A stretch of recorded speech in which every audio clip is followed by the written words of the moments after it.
Hello everybody, how's it going? Welcome to episode 2 of Dungeons and Baskets. My name is Amos. My name is Mark. I'm Samaya. My name is Oscar. My name is Aaron. And today we're going to be talking about basketball right now. So I got a question for y'all. How do you feel about the finals right now?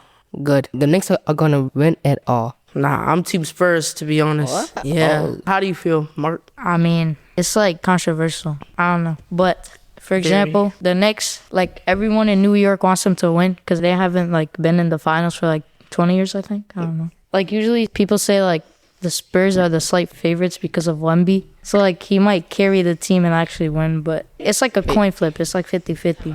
Do y'all think that Wemby is going to cook Karl Anthony Towns? I say yeah. Absolutely. Yeah. Fortunately, I mean, I like Cat. Oh, no, I actually don't like Cat. I'd be lying if I said I did. I think he's better on the Knicks than he was in Minnesota. I think he's soft as far as bigs goes, and I think Wemby's gonna like show levels to him. But I also think that this Knicks team wants it probably more. That's why I'm like going with the Knicks. I think there's a desperation there. I feel like they're going to win because it's been like 20 years and I feel like they would want to like make a win for once. That's it for our basketball talk. Now I'm gonna hand it over to Unic, who interviewed some students and teachers about Dungeons and Dragons. Goodbye, y'all. Bye-bye. Take care. Okay, so this is Unic and Mr. Will. Alexander. Franklin. This is Mr. Tyler. This is Mr. Farago. today we're going to be interviewing about D&D. If you don't know what D&D is, it's called Dungeons and Dragons, and it's a role-playing game where you get to play with your friends, do battles, puzzles, and different things like that. Anyways, for my first question, how do you think about the availability of the classes in D&D?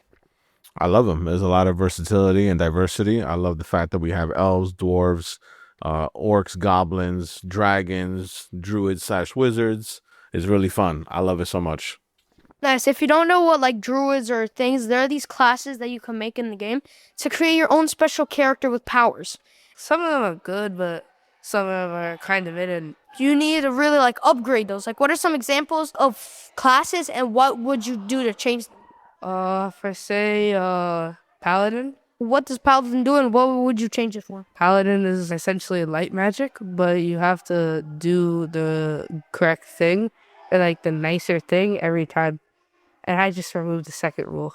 There are a great number of classes that are available now, so it really becomes more a strategy based on how many people you have. If you're going to work together, I think it's always good, especially being a cooperative game like it is, that you have a discussion with your friends and your party that you're involved with to try and balance out your team based on them. And if you do it the right way, I don't care which class you pick, there is a balance. Second question, how do you think of the campaigns of D&D? I would say they're mostly available, but some of them you actually have to pay. You can either make one on your own, like for free, or you buy them from D&D Beyond. It costs money like $20, $30. They're really much accessible. You can make one yourself, or you could just buy one. Make it $5 per. They're like $20 per right now. Do you think it's worth it to pay a lot of money for probably good campaigns, but... For some of them, but for others, no. I like the campaigns. I'm not well versed in them, but from what I do know, there's a lot of stories involved, and I think that it's really cool that you can put anything you really want in there. Going forward, I do want more people to kind of make up their own stories and play them that way. It's really fun, and I like the little curveballs that are thrown in there every now and then. You got like special characters or like weird characters or weird things happen, either good or bad. And it's pretty neat because it leaves a little bit of mystery in the game. So I like it a lot.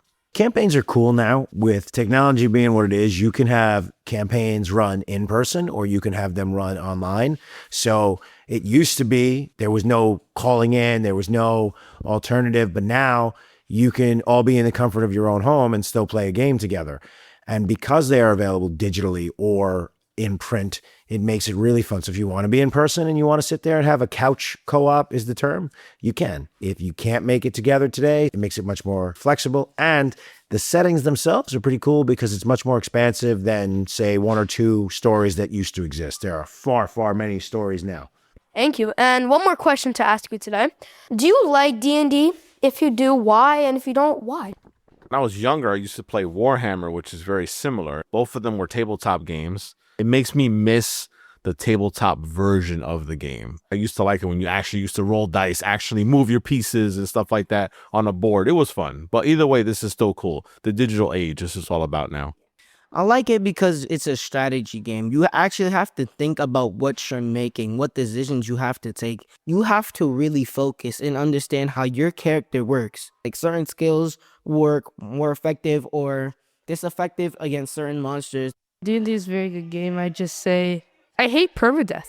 Essentially, if your D&D character gets knocked out or goes to 0 HP, you have to roll 3 times. And if you roll like 3 under 10s, you would die, basically. I like role-playing games. I've always been a fan of role-playing video games, and role-playing tabletop games are just the precursor to that, right? So a lot of these RPGs that you play on computer games came from games like D&D, and what's cool about them is it makes you have to be cooperative. You have to work with one another. And that is something that I think we are sorely lacking in society today, is the ability to sit down and just work with each other easily. The other cool aspect of it being a role-playing game is it requires your imagination. There's not a whole lot actually occurring in front of you until you make it happen. And you can either make it a really boring experience, or you can make it a real fun experience, delve into the actual character, and you'd be surprised that when you're in a situation and you call the session, because that's what they're called, sessions, right? You call the session for the week. The next day, if you run into your friends that are in the same party, you will be discussing what you're planning because you're so involved in the story.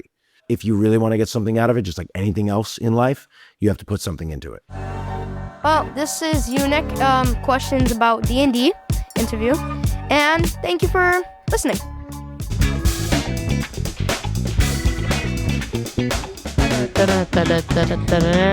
Hello, everybody. Today we are gonna be doing Try Not to Laugh. Hey, come on. State your name. Yeah. All right, my name is Amos. My name is Mark. I'm Samaya. Michael. I'm Aaron. All right, anybody got some jokes to start off? I got a joke.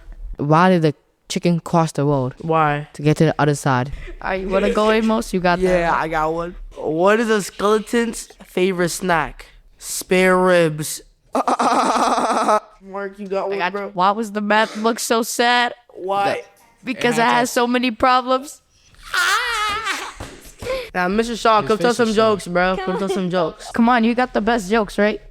Oh, he's No. coming, he's coming. Nah, you're pulling up your phone. Yo. Why is your phone not in the under pouch, Mr. Sean? Top 10 cheaters of the Why is your Hey, put it in a pouch. Fun fact, these kids get hit with dad jokes when they come late to school by me. Yes, so it's that's pretty ironic. the 2 times I came. Yeah, that's true. So I dropped a book I was reading and an actor accidentally stepped on it. It's a play on words.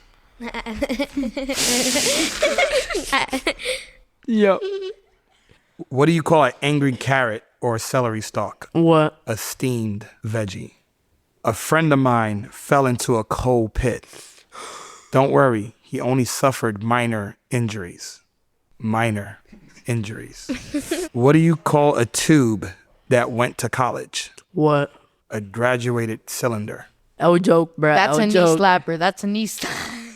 What happens if someone slaps you at high frequency? What? What happened? You die? It hurts. Hurts. How does the moon cut its hair? How? Eclipse it. It's not even the joke, it's Amos. It's gonna be my last one, so I wanna make sure I get Do a really good one. Find a really a good one. really good one. I gave my handyman a to-do list, but he only did jobs 1, 3, and 5.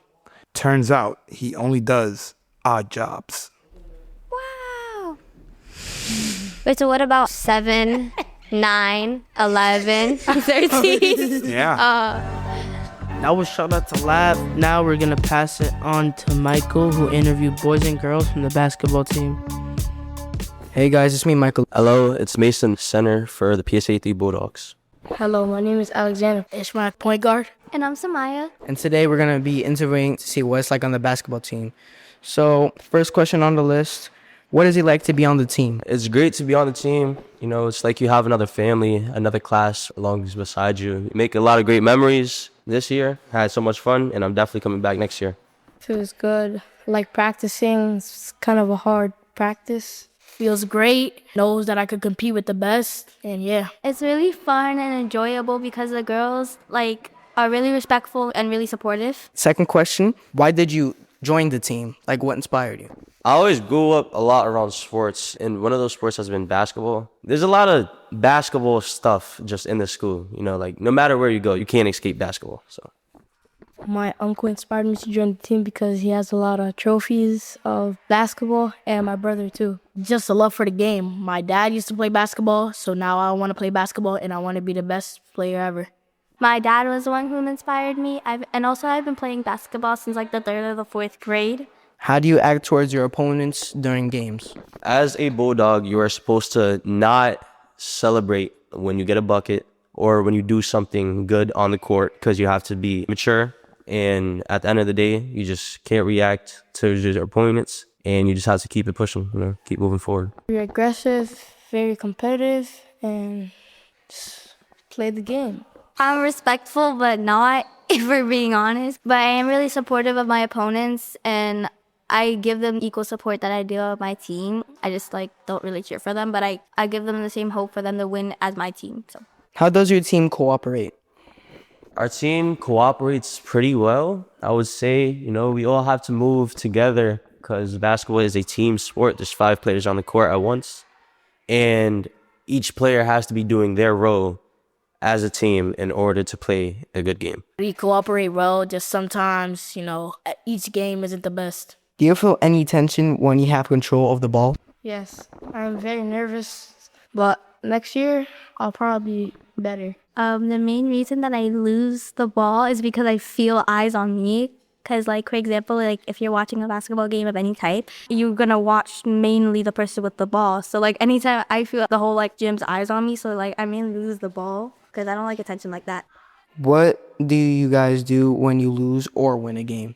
If we lose, we talk about the mistakes that we did. And when we win, we talk about the mistakes that we did, but we still win and we celebrate. When we win or lose, we got to clean up and, have the same mentality to keep going into the season. Once again, that's Michael, and we'll see you next time. This is Dungeon and Baskets. Thank you so much for listening. Hope you tune in next time. Goodbye. Goodbye. I'm excited.